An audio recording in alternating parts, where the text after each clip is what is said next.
Hello, YouTube. Lizzie B here. I'm here a bit early, so I'll give you guys some time to get here. I hope everyone can hear me. If you're in the chat, please let me know if you can hear me. I have the fan on. I am hot. It is sweltering. And yeah, I'm going to turn that on. It's sweltering, and this fan is the only thing keeping me cool because I do not have air conditioning. Warning you now, this may be a very long video. I'm going to try to be as thorough as possible because I don't have a script. But so again, warning, this may be a long video. I have not talked about race whatsoever that I know of in any of my XJW videos. Hey, Southern Boss Lady, I have not talked about race at all. So, you know, I don't know what direction I'm going to go. Again, not scripted, but I feel like I'm better not scripted, believe it or not. So I'll just, rattle off what I've been thinking about all week, because I've been thinking about this video and I'm ready. So first I want to talk about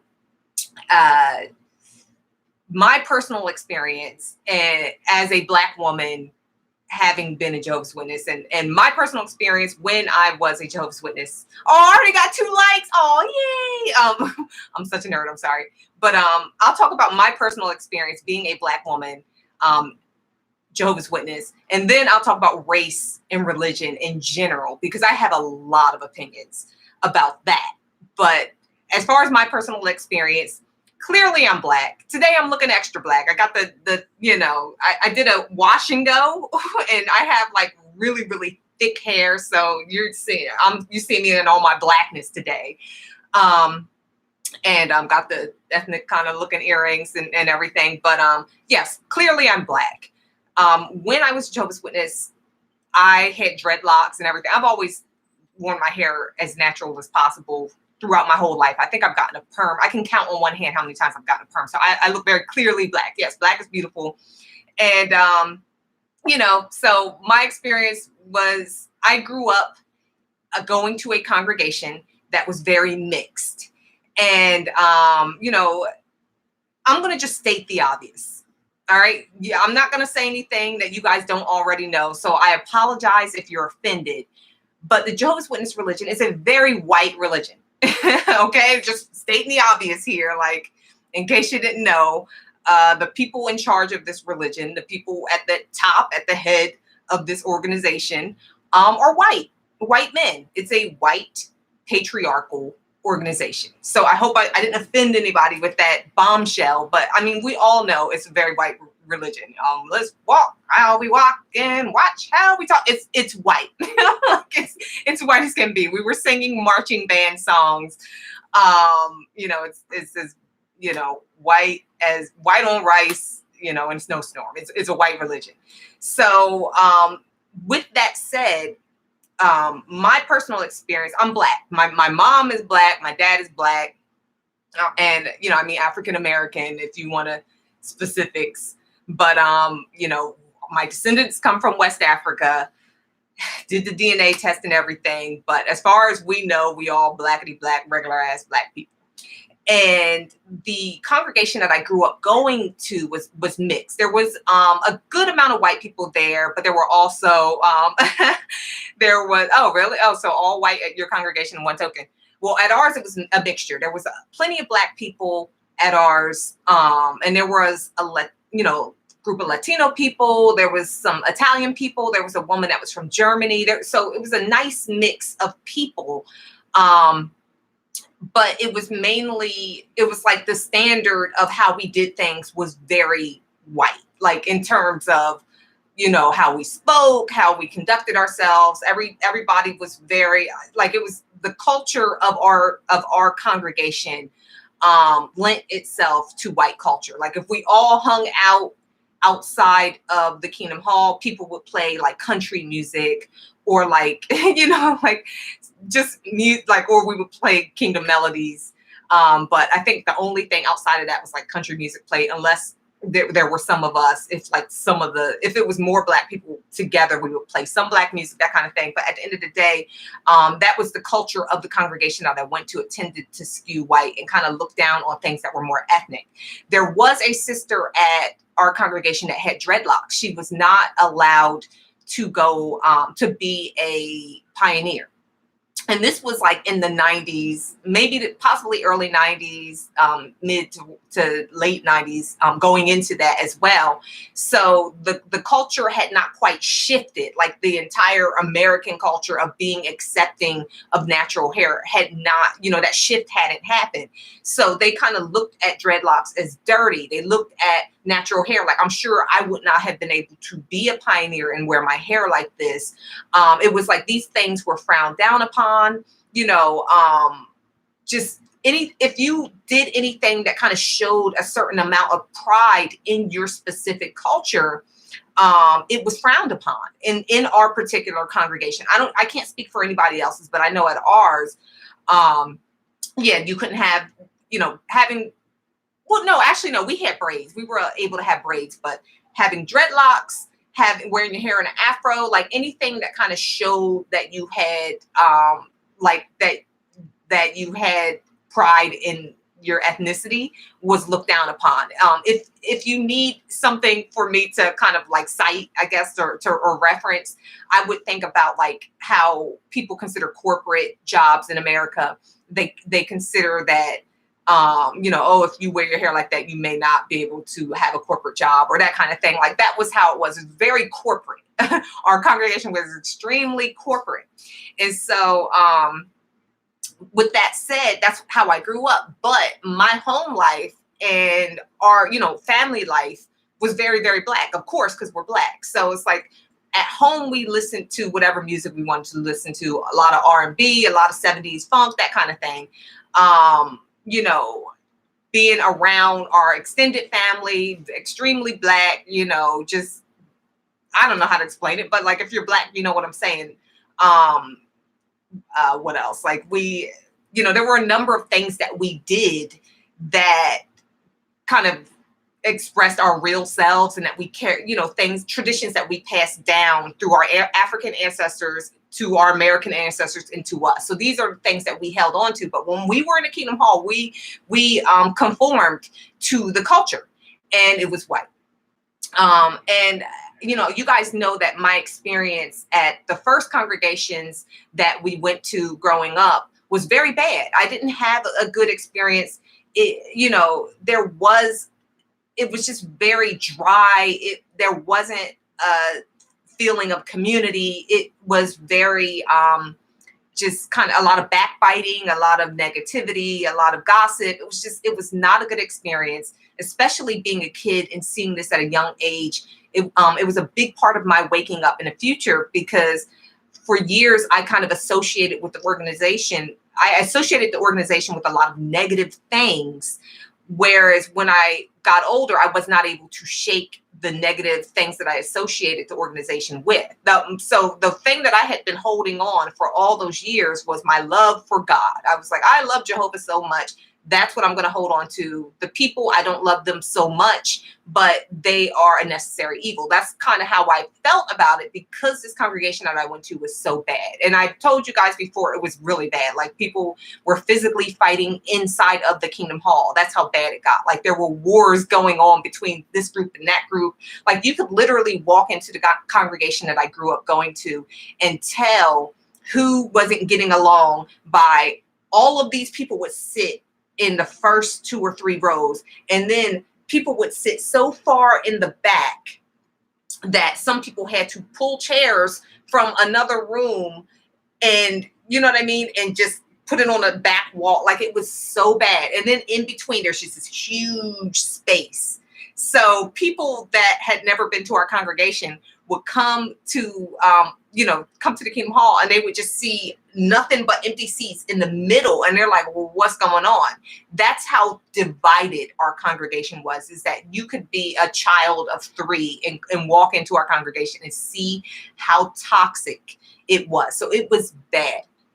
I got older, went to college, graduated, went to another Kingdom Hall, and that Kingdom Hall was mixed as well. But this one had a lot more white people. And at this congregation, I felt even more, not to say that it was more toxic, I felt even more, I just felt out of place. You know what I mean? There's something to be said about seeing people that look like you and seeing people, knowing a shorthand language, certain things that people can say and do. And being that I grew up around Black people, my family is Black, I'm Black. I grew up in a Black neighborhood, Black and Latino. It was Black people and Puerto Rican people in where I grew up. And so, and it was the project. So everybody was on top of each other. So it was this tribal type community anyway. I grew up in that. And so for me, going to a congregation that's majority white and everybody is speaking corporate speak and being, you know, clearly I picked up on some of it because I sound like a news anchor all the time, but at the end of the day, I didn't feel like I fit in, you know what I mean? And you can always tell, like people would say and do stuff because I did wear my hair natural. The older I got, the more I just started to wear it out. And people would say and do stuff. They'd touch your hair and do little things that made me feel anyway like I didn't belong. But at the end of the day, I was holding on to Jehovah. And so I went to this congregation, and it just every day it was a struggle to go. And that's when I started to ask a lot of questions or not even so much ask questions. I was just skipping a lot of days. If I could not go to the Kingdom Hall, I wouldn't. And so that was my experience there. Some of I don't know how to explain it, but it's like when you go to a congregation that has a mixture, in my experience, of different races, everybody tends to skew to the white race in terms of like leadership and the culture of the specific congregation. And at this one, being that there were so many white people at this congregation, we all skewed in that direction. So it was very corporate, very make sure that you're doing this, A, B, and C by the book. Everything's got a whatever. And, you know, it felt like working a job. It felt like working a job, like a corporate job. You know what I mean? And I remember picking out my outfit and just for hours trying to figure out what I can wear that's appropriate, because I always felt like I was inappropriate. I think this was me overcompensating for being Black and feeling like I didn't quite belong at this congregation. But I didn't know that's what it was. I just remember just having I had the frumpiest of dresses, like the frumpiest of skirts, because it was better to kind of look puritanical than to look ethnic.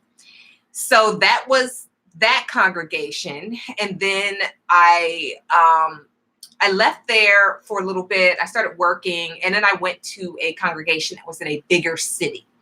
This congregation was the Blackest congregation I've ever been to in my entire life. And essentially, this was kind of the worst thing that could have happened to me because I love this congregation, and I still do. It was like family, and that's why. So the familiarity that I had with these people allowed me to feel more comfortable because I could wear my hair like this, and then I could see another sister and she's wearing her hair like that. People would ask me to go shopping, and we would go shopping at the same places. I would see people wearing more ethnic things, and it made me feel comfortable enough to wear more ethnic things and be myself. And that's essentially what was missing, I guess, from my experience, was that, I wanted to be a little bit more myself, because the organization strips so much from you in terms of being who you, like, if you're gay, you're not allowed to be gay. If you're, you know what I mean? Like if you're open-minded in other areas, you're not allowed to be those things. So it's conforming you to this very, very strict standard of what a human being is supposed to be. And any freedom that I could have gotten made me feel so much better. And going to this Black congregation was the freedom that I had thought, you know what I mean, that I needed all along. But unfortunately, it was what helped me to stay longer, because these people became like family to me. Now, you all know I did a video where I talked about how I got to a point where I wasn't very trusting. Like I was never able to build a foundation of trust when it comes to the friends in an organization because of my experience at a formative age for me. So I did always manage to keep my outside friends, and that's how I was able to get out and make such a smooth transition out of the organization. But when I was in it, these people were like family to me, and they would have events that was very much like a family reunion, where live music, just people from different Black congregations all coming together. So it was a huge family of people dancing, like everybody showing each other the new moves. Just it was fun, and it was a lot more free for me because it didn't feel corporate. It felt like I was going somewhere to get spiritual nourishment amongst people that were like me and that I understood a little bit better. Now I am an introvert, and so believe it or not, and so I still couldn't be around them very long because being an introvert means that being around people sucks my energy. And so I would, get in and get out as well at that congregation, but I was more likely to hang out with the friends and do extracurricular activities with them because I felt safe enough to do so. Whereas at the congregations that had more of a mixture, I didn't feel that sense of community. So this is not to say that at other congregations, because I did go to one other congregation that I did manage to get very, very close to the friends there. And this was an Asian congregation. And yeah, I was the only Black person at this congregation. And I've never felt, the closest thing that I can say that I felt a sense of community was with the Black congregation. But in that was a different sense of community because I felt like I kind of belonged, I'm using air quotes a lot, sorry, but I felt like I belonged more at the Black congregation because I was amongst people that I was familiar with. Like I had aunties and uncles and cousins and, sisters, and it felt like I knew these people in that way. You know what I mean? And anybody, I don't want to say it's a Black thing because I don't know about other cultures, but I know for me personally, when I'm in groups of Black people, it doesn't take long for us to form those bonds of, being able to talk and understand each other and kind of have that play cousin thing going on. Because there is a thing about being Black, like we're all kind of joined together in our common histories. And so with that, there is a sense of community because, my ancient culture that my ancestors were stolen from was a very tribal culture. And so we take that with us, and that's what we see amongst each other when, like, I live in a Black neighborhood now. I can't walk down the street without saying hi to somebody, especially don't let them be older than me. I have to show respect to my elders. That is a part of what was passed down to us from Africa. I strongly believe that. And so it's a part of who I am. And I was missing that when I was at white congregations. But when I went to this Asian congregation, they were so sweet because they didn't want me to feel like I was an outsider. They didn't want me to feel like I didn't belong. And so I became closer to them in that way because they were very conscientious of my being there, and they wanted to make sure that I always knew that I was family, even though we didn't speak the same language, though we didn't grow up the same way. They wanted to let me know that I was family, and they made sure that they did that. So if they had an event, I was there in the back seat, not understanding the thing that anybody was saying because English was not anybody's language, but I was in the back. And after a while, we gained a rapport with each other where I was able to communicate, and they were able to understand me, and vice versa. So I became close with them. But again, I do believe that was because that's a part of their culture.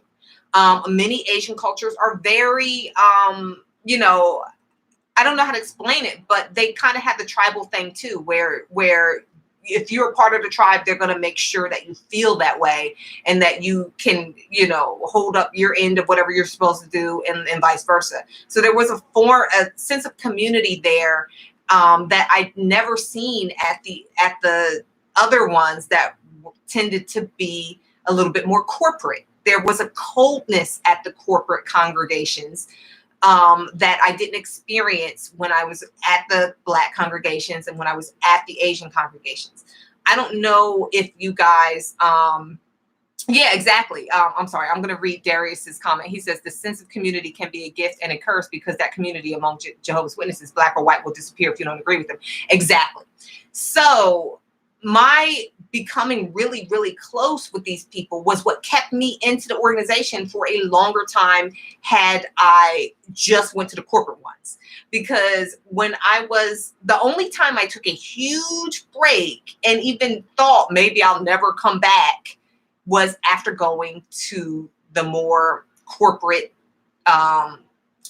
congregations. The one that I grew up going to, I left, and I think I went back maybe 5 or 6 years later. And that's a kind of a long break. And then I went to another one, the other one that I told you about, with a lot of white people there, very, very corporate. And after that, it took me a number of years before I went back again, because I was like, I did not know the truth about the truth yet. And so I wanted to really, really work on my relationship with God. And so I went back and I went to this Black congregation, and it was like, like, this is it. Oh my God, this is what I've been waiting for. I've seen little kids that look like me, seeing a fatherly elder. I think that was the only thing that I didn't quite like, because there were some elders that I liked, that were like really, really, just nice. And you can tell that they really thought they were doing the right thing. And then there were some that was just like, uncle, you being annoying, like, leave me alone. Like, don't stop trying to tell me what to do. You ain't nobody. You know what I mean? And so, I don't know how to explain it, but there was a familiarity there that kept me there. And with the Asian congregation, even they didn't have that hold on me. Even they couldn't quite get me to that point where I wasn't questioning things, because at the Asian congregation, I saw how hard these people worked. And it made me feel like they're working really, really hard, and they're very unhappy. You know what I mean? Like, they're working really, really hard, and I don't understand what they're getting from this, because the only time they're happy is when we're doing things that's not connected with the organization. And so for me, that was something that I had to, it just confused me, but it didn't keep me in. The black congregation kept me in, because I was just like, I'm doing it now. I'm doing it for Sister Evans. I don't want to go to Kingdom Hall, but I'm doing it for Sister Evans, or, you know what I mean? Like, they made me feel like I belonged. And not only did I have a obligation to Jehovah, I had an obligation to them. And that was very, very dangerous, because I also knew that the moment I dropped that obligation to them was the moment I didn't have them anymore. So I had something to lose at that moment. I mean, I had something to lose with the Asian congregation as well. And that really, it still hurts me to know that, these are people that I really and truly loved. And these are good people. So, you know what I mean? Like, there's so many people that think that all XJWs hate all, Jehovah's Witnesses. We don't. Like, there's so many good people that I love, that I know that, they're not going to accept me for who I am. And you know what I mean? But at the end of the day, that doesn't stop me from loving those people. And so, I have to say that when it comes to race within an organization, from my personal experience, from what I experienced, I can say that, the whiter the congregation, for me as a Black woman, from my perspective, the harder it was for me to connect. The blacker the congregation, the more I was in there, the more everything made more sense, and kumbaya and all of that. But at the end of the day, the organization is based on a lot of doing this. a lot of doing that. And there's but so much you can do before you're like, okay, look, like these are the facts. You know, there's molestation going on. There's you know, a lot of ahistorical facts that you guys are giving us that doesn't match anything in the outside world. There's a lot of negativity. There's a lot of bad things happening, and you guys are ignoring it. So, you know, after a while, it's like, you know, there's but so much you can do this for when you're, even if you're kumbaya with everybody, at the end of the day, you're like, I can't do this anymore. And that's the point that I have reached. It wasn't that, because there's a lot of people that are like, everybody was awful and that's why I left and that's what woke me up. That's not what woke me up, because that was my normal. Being at an awful congregation, at a toxic congregation, was my normal. So I thought that's what it always was. And then when I saw that people could be positive and could actually get along and could actually literally be friends with each other, that helped me to stay longer. But what got me out was knowing about children being molested and this corporate culture of covering that up. You know, people being hurt by this organization and never being protected, and all of these things scream to me, you know, this is not the truth. This is bad. You know, seeing people wasting their time and wasting their lives away, doing things that didn't make any sense. These are the things that woke me up. But the friends and community, the sense of community and all that didn't wake me up.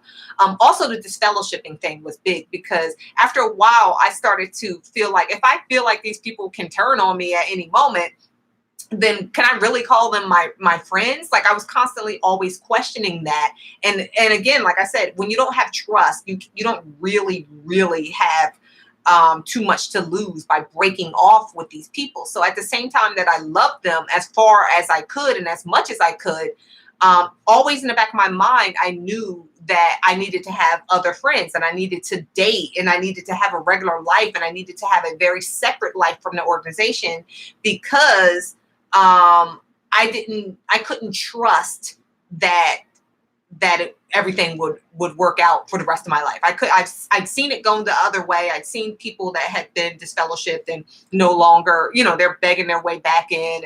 And I was like, if I'm disfellowshipped, I'm leaving forever. So I was like, I'm just gonna, you know, hedge my bets or whatever, and just make sure that I'm doing whatever I need to do according to the organization when I'm in front of them, and then out, you know, 1 foot in, 1 foot out, just to be on the safe side.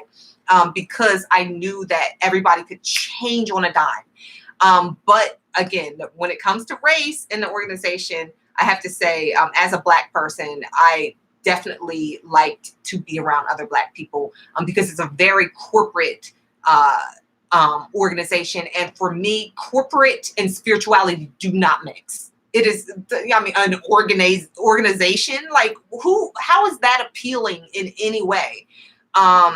I didn't like that feeling of feeling like I was at work. You know what I mean? Like, who wants to feel like that to get spiritually filled?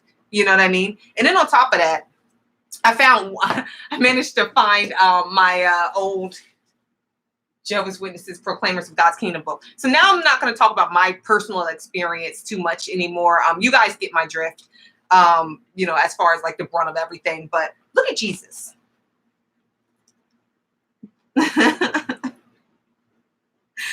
This, I mean, if you can find one Black person, I mean, I found a few as kids, because that was one of the games that me and my sisters would play. We were trying to find Black people in the My Book of Bible stories and stuff like that. I think in the story of Moses, in the My Book of Bible stories, there's like a girl. I think it's like when Pharaoh's daughter finds Moses in the reed basket or whatever in the water, like her 2 slaves are Black. I think that those are the 2 Black people in there. But either way, like, there's not a lot of Black people in their illustrations. And just kind of the corporate culture of the whole thing is very Caucasian in terms of Western civilization type of, you know, the way that they do things. And this is not to say that that's bad.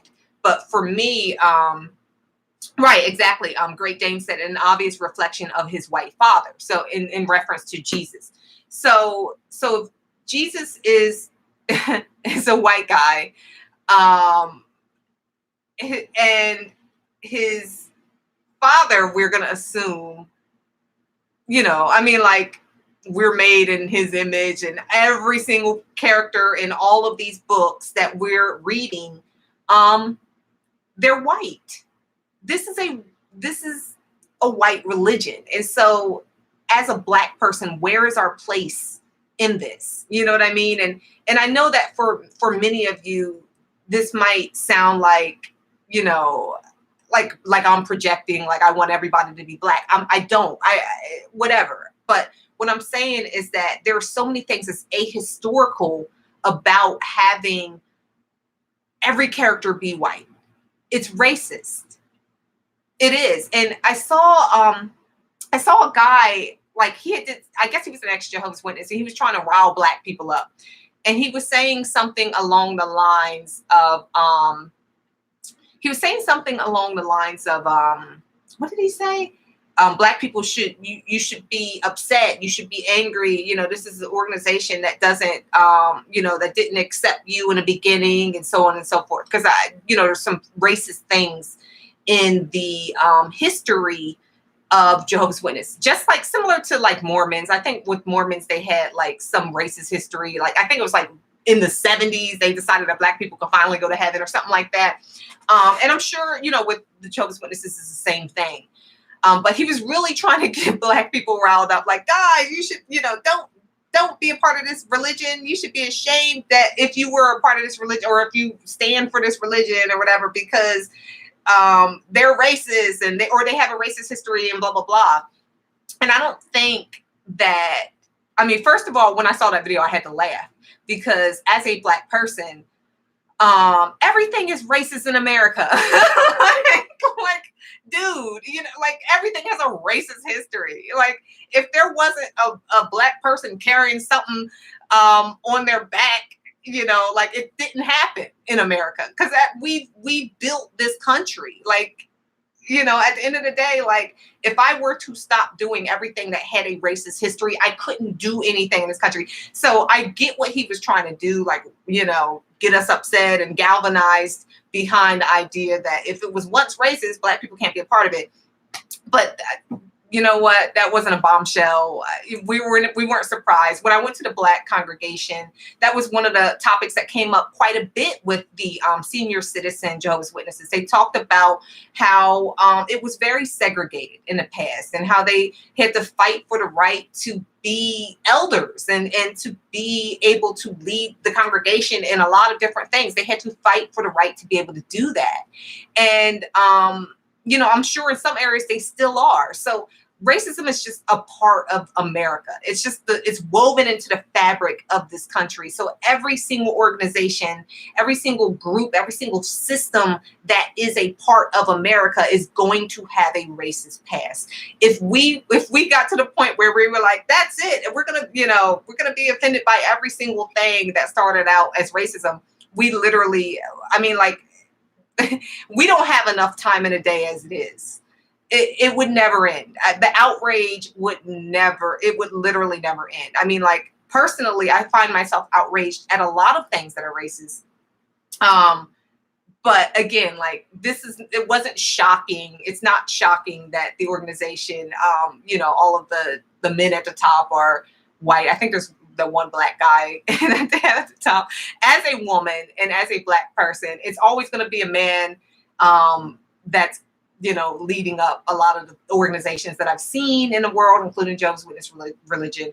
We live in a patriarchal country, and then as a woman, I'm used to seeing men in charge constantly, and men creating rules that reflect themselves and what they want, and saying that it's God, or saying that it's the country, or saying that whatever.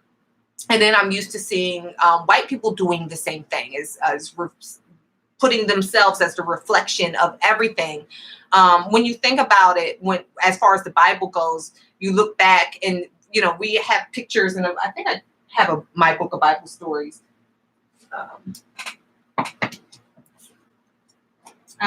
Well, I have this. But I mean, every picture, like I can open every picture. Like there's not one black person, and these are ancient times. You know what I mean? The cradle of civilization is in Africa. You would think that in some of these places they would find, a space to put a black face, just a stick a black person somewhere. So it's clearly an organization that is created by white men, and they want God to look like them. They want the people, everybody in the past, to look like them, as a way to kind of hold on to that power. And again, I have no horses in this race. I don't really care, because I'm not in the organization anymore. I'm not a part of it. And, I mean, that's it. So I don't know. I mean, I'll read through some of these comments, but at the end of the day, I just, yeah, my opinion is I don't have any horses in a race anymore in terms of this organization. But yeah, it's very white. Like, one thing about a lot of the Abrahamic faiths, Judaism, Islam, and Christianity, is that they are religions that kind of reflect who's in charge. So I live in, a world that is very much influenced by Western civilization. These civilizations were established a long time ago, and they were established at a time when, the fairer skinned people were kind of taking over a lot of things. Greeks, Romans, you know what I mean? People who had gone far out of Africa doing their thing in Europe. And so this is the religion that had been formed at that time. And we're kind of still a big part of that. And a lot of these religions had been shaped essentially by the different cultures that they've kind of gathered up with them when they started establishing these civilizations. So what we're seeing when it comes to Christianity is a lot of Roman culture, ancient Roman culture. That's why it's the Roman Catholic Church. In Judaism, there's a lot of Babylonian influence. So there's so many different cultures, but who's in charge? God always looks like whoever's in charge at the time. And with this organization, as well as with the bigger organizations, God looks like a white man. So because, you know what I mean? So, we talk a lot when it comes to religion about how, God made man in his image. But, in a sense, man makes God in their image as well. You know what I mean? So for me, I don't, and I hate to say this word, I don't want to say I don't see race, because we all see race, but at the end of the day, when I think of God, I think of a feeling. I think of warmth and love from a parent, that kind of thing. My parent is not a white man.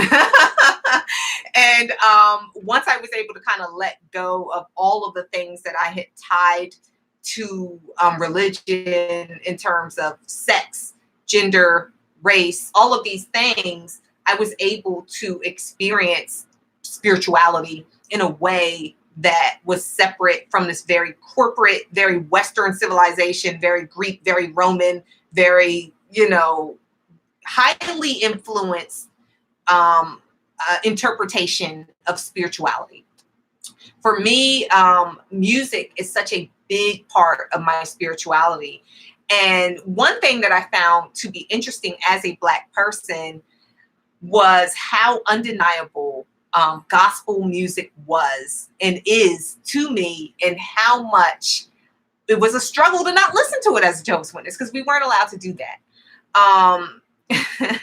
But I think my mom gave up, and she was like, that's it, I love gospel. So we would listen to gospel on Saturdays when she would clean the house.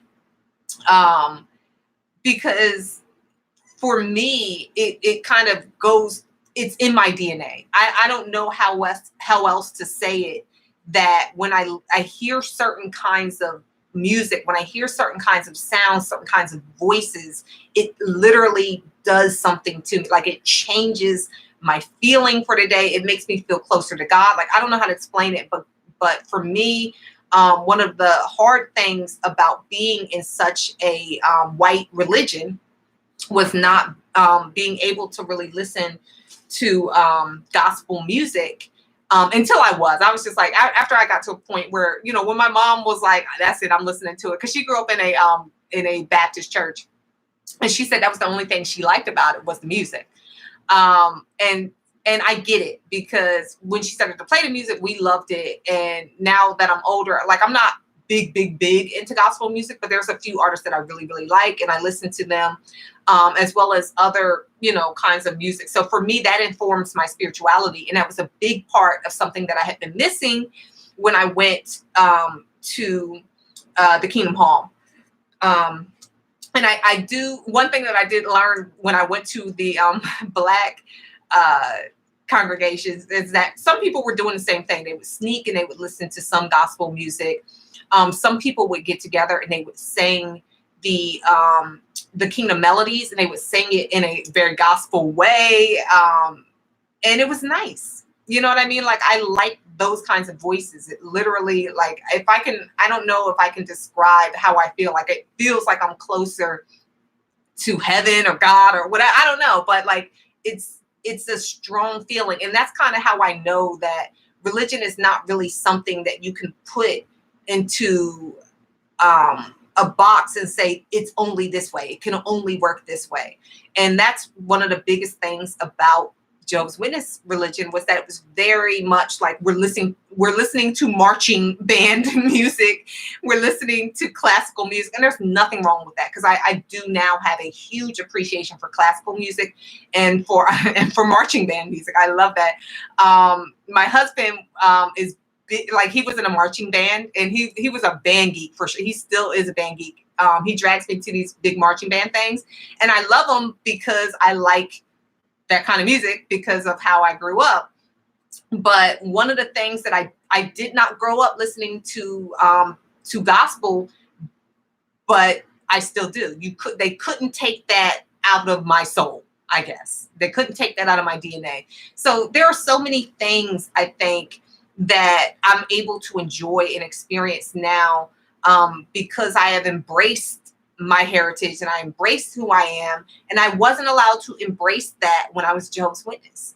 And I was made to feel ashamed about that, while also looking at these people and imitate their faith. You know what I mean? So these are religions, or this religion, amongst many others, because, you know, we're not the only, Jehovah's Witnesses are not the only group that has a lot of illustrations that don't reflect people of other cultures. You know, there are other denominations within the Christian religion that kind of steers everybody toward looking to God as white, because it was important to do that in order to subjugate so many cultures. You know, there were so many different cultures that were worshiping whatever they wanted to worship and whoever they wanted to worship.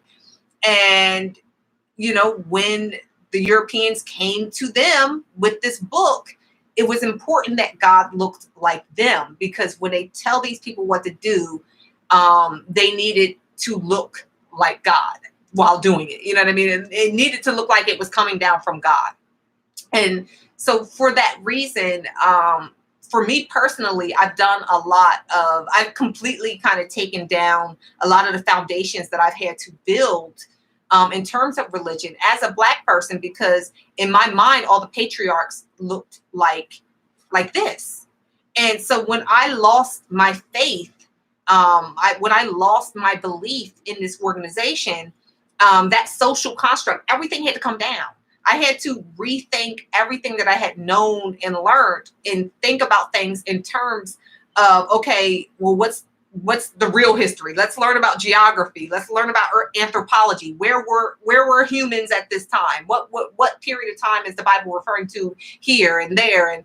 And what was the culture going on around these people? Who were the people that David and his men were slaughtering? You know what I mean? Who were the people that the ancient Israelites were killing? What did they believe? Why were they killed? When did the shift happen in terms of people killing each other over what different gods they believed? Because this was a cultural shift. And so these were a lot of the things that I had to kind of rethink after I woke up, because a lot of it had to do with subjugating different cultures, including my culture. So, it's been really interesting. And,